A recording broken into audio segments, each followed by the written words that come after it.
سلام بچه ها، امروز 5 میه داریم میریم یا پیتزا یا نودل بخوریم. بچه ها اومدیم که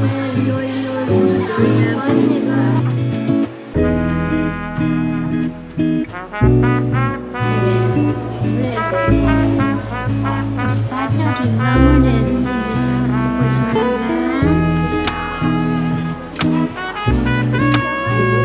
بچه ها توی چی مناسبت دراگون فستیواله، این هدیه هاییه که به هم هدیه میدن.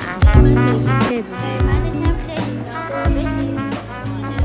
بچه ها ما وقتی تازه اومده بودیم چین هم بود، همش از این برند آبلیبه میخریدیم. بعد الان دیدیم که آفر زده با یه آبکش میده این پرتقالو خاطره های خوبی و باسمون یادم آورد. در واقع اینشو میخریدم چون قیمتش واقعا مناسب بود.